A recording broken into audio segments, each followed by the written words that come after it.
अरे भगवान से ये वस्तु क्यों मांगते हो, भगवान से भगवान को ही क्यों नहीं मांग लेते। प्रभु मैं तुझसे तुझको मांगने आया हूं, अब क्या मांगू तुझसे, सब तो है। संतोष भी कभी कभी किया करो। और वो जो देता है ना, वो आपकी चाह से, आपकी सोच से परे देता है। जहां आपकी सोच नहीं जा सकती, जहां आपकी बुद्धि नहीं जा सकती, वहां की संपत्ति वो लाकर आपके कदमों में डाल देता है। आपने कभी नहीं सोचा होगा कि आपको ये मिलने वाला था, पर ईश्वर ने दिया। तो हम मनुष्य लोग बड़े भाग्यशाली हैं। आप इस बात को माने या बिल्कुल मत माने। कितने जन्म तक हमें कीड़ा बनना पड़ा, ये सब बनना पड़ा, इसके बाद आज इतना सुंदर तन मिला है, और इस तन को भी तुमने आज गवा दिया। याद रखना, आज के 100 साल पहले आप में से कोई था? जवाब दीजिए। और आज के 100 साल बाद आप में से कोई रहेगा? कहानी कितने दिनों की है? केवल 100 साल की। और मैं 100 साल ज्यादा कह रहा हूं। आज के जमाने को देखकर तो लगता है कि 80 साल ही कहूं तो ठीक है ना? तब की यात्रा तो 100 साल की भी होती थी, आज की यात्रा 100 साल की भी नहीं होगी। तो हम लोग अधिक से अधिक 100 साल के मेहमान हैं। आप और हम कितने साल के मेहमान हैं संसार में? हम जैसे कितने आए और मिट्टी में मिल गए, और आगे भी हमको मिट्टी में ही मिलना है। इसलिए इतनी चाह, इतनी इच्छाएं मत करो, मिलना तुम्हें मिट्टी में ही है। मिट्टी की तरफ देखा करो, एक दिन हम मिट्टी हो जाएंगे। चाह त्याग दो, चाह गई चिंता मिटी, मनवा वे परवाह, जिसको कछु ना चाहिए सो ही साहंसा। अद्भुत दर्शन है। आहा। अब भगवान ने मानव का तन दिया है, तो आओ उत्सव मनाते हैं सारे ब्रज में। ये बलराम जी कौन है? मैं प्रसंग कह रहा था, ये बलराम जी कौन है, देवकी कौन है? कहते हैं जब माँ कैकई ने राम को 14 साल का वनवास भेज दिया और भरत जी आए, तो भरत जी ने डांटा, माँ आपके मुख में कीड़े नहीं पड़ गए जब आपने मुझे वनवास, मेरे भाई को वनवास भेजा? अब तो कैकई माँ रोने लगी कि जिस बेटे के लिए मैंने इतना प्लान किया वो भी मिट्टी में मिल गया। रोने लगी कैकई, और तुरंत भरत जी ने चित्रकूट जाने की तैयारी करी। पर भरत जी ने सीधा कह दिया कि मैं चित्रकूट जाऊंगा अपने भाई से मिलने, पर कैकई को लेकर नहीं जाऊंगा। कैकई को लेकर नहीं जाऊंगा। कौशल्या मां, देखिए परिवार के सदस्य कैसे होने चाहिए। यदि एक गलत सोचता है तो दूसरे को आकर के उसे सही सीख देनी चाहिए, ना कि उसके गलत में सपोर्ट करना चाहिए। भारत ने कहा कि मैं राम से मिलने जाऊंगा, पर कैकई को लेकर नहीं जाऊंगा। तब कौशल्या मां ने कहा था, भरत यदि तू कैकई को लेकर नहीं गया तो याद रखना तेरी मां कौशल्या भी नहीं जाएगी राम से मिलने। देखिए जरा कैसी थी वो कौशल्या मां, कैसी रही होगी मां जिसको राम ने अपनी मां के लिए चुना। वो कौशल्या मां कहती है, भरत यदि कैकई नहीं गई तो कौशल्या भी नहीं जाएगी। मतलब जिसके पुत्र को वनवास भेज दिया, जिस स्त्री ने आज उसी स्त्री का सपोर्ट कर रही है कौशल्या माता, उनकी निगाहों में, नजर में कोई अपना पराया बुरा नहीं। वो समझती हैं कि जो होना था वो हो गया। अब किसी पर गुस्सा करना, किसी से घृणा करना, इससे क्या होगा? इसलिए किसी के प्रति घृणा और द्वेष कभी नहीं रखना चाहिए। भले आपके साथ सामने वाले ने बुरा किया है, पर आपकी समझदारी है कि आप उसके साथ भी बुरा व्यवहार ना करें। भरत जी मजबूर हो गए। अब कौशल्या ने कह दिया, माँ ने कह दिया, अब भरत जी चल पड़े।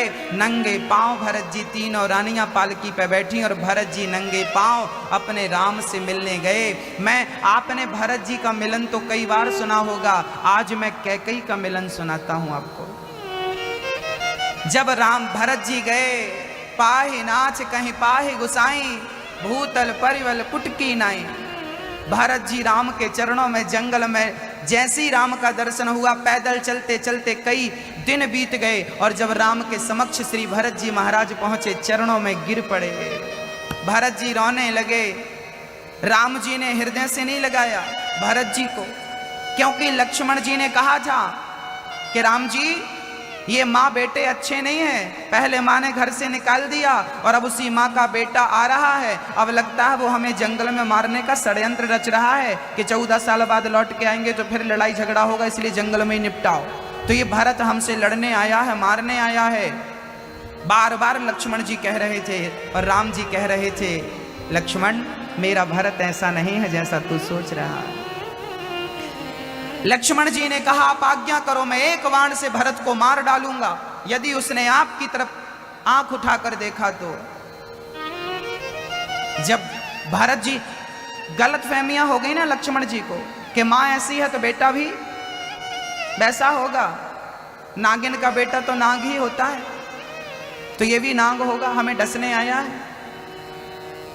अब भरत जी महाराज जैसे ही चरणों में गिर पड़े, राम जी की आंखों से झरझर आंसू गिरने लगे और जब चरणों में पड़ा हुआ देखा तो राम जी ने उठाया नहीं, राम जी ने लक्ष्मण की तरफ देखा, कहा लक्ष्मण देख, जिसके बारे में तू गलत सोच रहा था वो गलत नहीं, कोयले की खदान में हीरा भी हुआ करता है, ये मत सोचना। कोयले की खदान में हीरा भी हुआ करता है।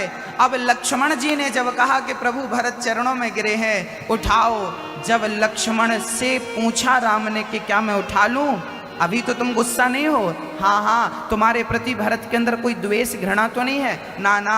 अब हृदय से लगा लिया भरत जी को राम जी।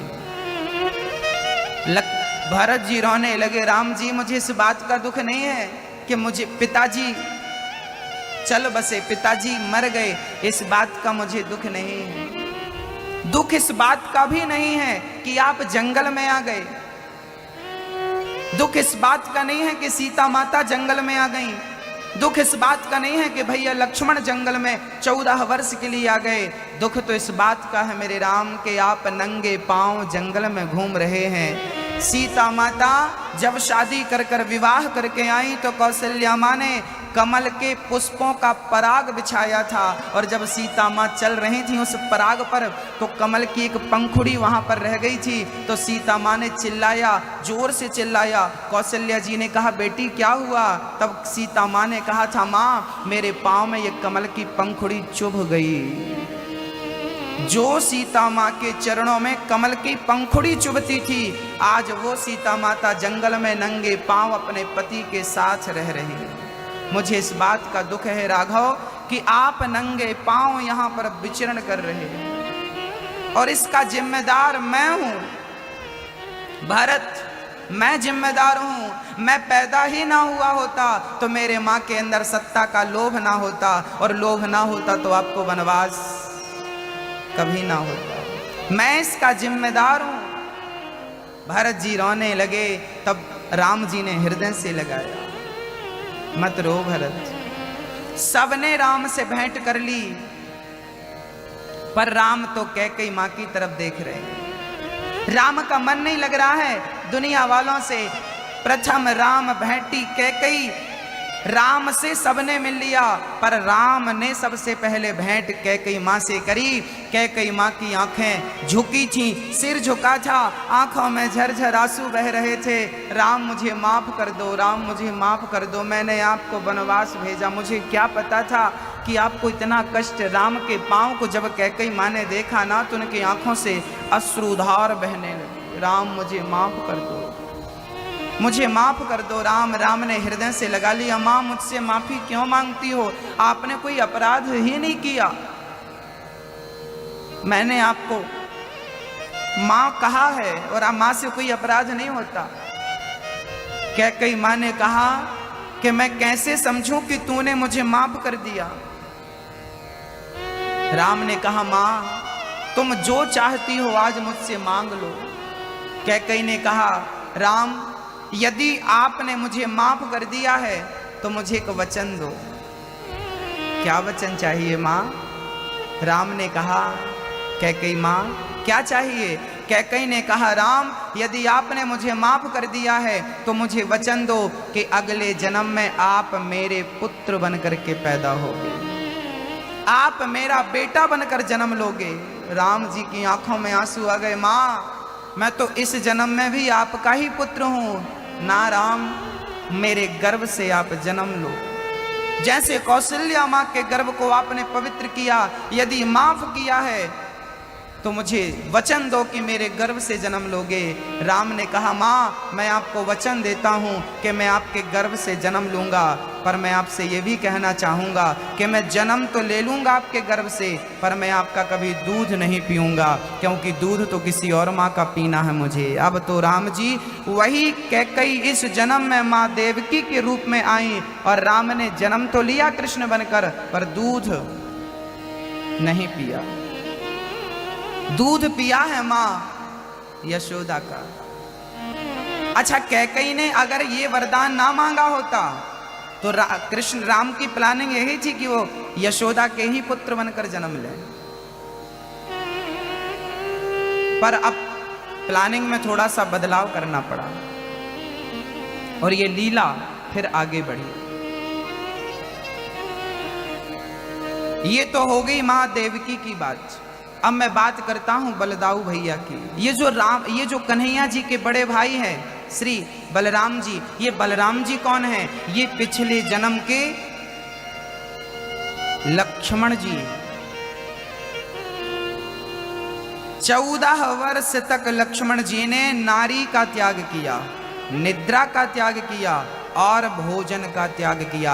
जब राम राजा बने, सीता जी रानी बनी, तो गुरु वशिष्ठ जी ने लक्ष्मण की पीठ थपथपाई, वाह लक्ष्मण भाई हो तो आप सरीका आप जैसा। 14 साल तक आपने नारी, निद्रा और भोजन का त्याग किया। राम जी खड़े हो गए, गुरु जी शायद आपको पता नहीं है, लक्ष्मण ने नारी तो त्यागी है, निद्रा तो त्यागा है, पर इसने भोजन नहीं त्यागा। मैं रोज दौना भर भर के सिर्फ देता था फल फूल।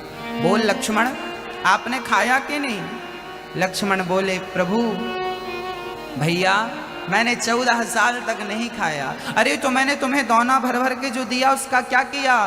तो लक्ष्मण जी कहते हैं कि मैं दोनों से कह देता था कि देखो ये राम का दिया प्रसाद है, अभी राम की सेवा में लगा हूँ, जब तक राम की सेवा में लगा हूँ तो खाने का समय नहीं है। मैं दोने से कह देता था कि जाओ अयोध्या में और मैं जहाँ कह रहा हूँ वहाँ रहना, और जब तक मैं आ ना जाऊँ, मैं ग्रहण ना कर लूँ, तब तक ये राम का दिया प्रसाद खराब नहीं होना चाहिए, सड़ना नहीं चाहिए।